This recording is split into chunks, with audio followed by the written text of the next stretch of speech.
వాళ్ళు గౌరవించే విధానం చూస్తే నిజంగా మరే మనం హిందూ ధర్మాన్ని పాటిస్తే మనం గౌరవించుకోలేమో అనిపిస్తుంది మనకి. అది మిగతా మతాలను చూసి నేర్చుకోవాలి అధ్యక్ష. వీళ్ళకి ఏముంది, వీళ్ళు ఇంత మాట్లాడుతున్నారు తిరుపతి లడ్డు మీద. నిజంగా వీళ్ళు కనుక మాట్లాడితే అదే వేరే మతం గురించి ఎందుకు మాట్లాడరంటే ఓట్లు పోతాయి అధ్యక్ష. హిందువుల ఓట్లు చాలా ఈజీగా ముక్కలు కులాలను చేసి పెట్టేసి పోతాయి. ఆ వెంకటేశ్వరం కాబట్టి శివుడు ఉంటాడు, శివుడు కాబట్టి అమ్మవారు ఉంటాడు, ఈజీ అలాగే. ఈ నైజం జనాల్లో మారినంత కాలం ఇలాంటివి జరుగుతూనే ఉంటుంది అధ్యక్ష. వీళ్ళు ఇలాగే మాట్లాడుతూనే ఉంటారు. ఇది లోపల నుంచి మనందరం కదలాలి. ఇర్రెస్పెక్ట్ ఆఫ్ పార్టీస్. నేను వైసీపీలో ఇప్పుడు రాని వైసీపీ నాయకులు కూడా అడుగుతున్నాను, వాళ్ళ పద్ధతిదారులు కూడా చెప్తున్నాను ఈ సభాముఖం.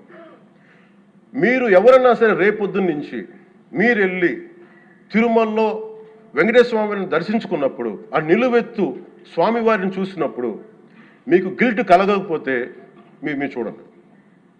ఎందుకంటే ఆయన కళ్ళలోకి చూసినప్పుడు మీరు ఇన్ని తప్పులు చేసేవాళ్ళు మేము వెనకేసుకొస్తున్నామని ఎవరన్నా మాట్లాడితే ఆ పాపం వాళ్ళకే కాదు వాళ్ళకు కూడా చుట్టుకుంటుంది. ఇది ఖచ్చితంగా దీన్ని ఎక్కడో చోట దీనికి ఒక లాజికల్ కన్క్లూజన్ అయితే పట్టుకెళ్ళదు. దోషులకి శిక్ష పడాల్సింది. ఎందుకంటే ఇది ఇక్కడతో ఆగకపోతే ఇది ఒక పరంపర అయిపోతుంది. అందుకని మేము ఖచ్చితంగా I'm committed to get this. Whoever are the perpetrator, they should be punished. They should be punished. అలాగే ఒక ముగింపు 2 వాక్యాలు చెప్పి నేను మాకు చెప్పి ముగిస్తాను. మొన్న ఈ మధ్య నేను ఆముక్తమాల్య చదువుతున్నప్పుడు 218వ పద్యం దాంట్లో ఆయన చెప్పింది ప్రత్యేకించి ఆయన రాసిన ఈ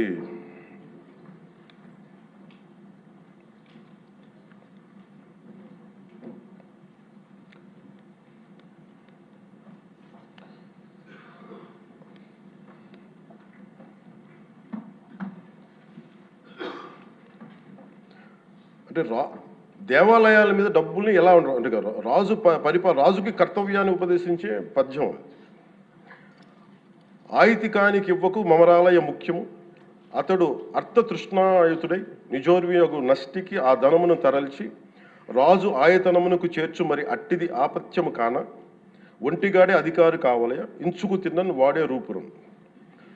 మనకు తెలిసిన మహా గొప్ప పరిపాలకులు కృష్ణదేవరాయలు రాసిన అముక్తమాల్యదలోనిది ఈ పద్యం. దేవుడి సేవలో ఎలాంటి వారిని నియమించాలో రాజుకు కర్తవ్యాన్ని ఉపదేశించే పద్యం. రాజు కోసం వసూలు చేసేవాడికి దేవాలయంపై అధికారం ఇవ్వద్దు. అలాంటి వాడు డబ్బు మీద ఆశతో రాజ్యానికి వసూళ్లలో నష్టం వచ్చినప్పుడల్లా దేవుడది ధనాన్ని తరలించి రాజు ఖజానాకు చేర్చేస్తూ ఉంటాడు. అలాంటిది తప్పుడు పని కాబట్టి ఎలాంటి మమకారాలు లేని ఒంటరి వాడే ఆలయానికి అధికారిగా ఉండాలి. ఒకవేళ వాడు దేవుడి సొత్తు తిన్నప్పటికీ ఆ పాపానికి వాడే నాశనం అవుతాడు.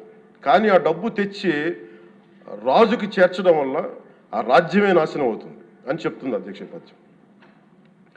గత ప్రభుత్వ పరిపాలన కాలంలో జరిగిందంతా అచ్చంగా ఇలాగే జరిగింది. అంటే ఇది మనందరికీ కూడా చాలా లోతుగా ఆలోచించాలి. ఇది భగవంతుడికి సంబంధించినది. అంతమంది వెళ్ళి వాళ్ళ కర్మలను అక్కడ వేస్తారు అధ్యక్ష డబ్బులుగా. ఆ కర్మని ఆ పుణ్యస్థలమే కాపాడాలి.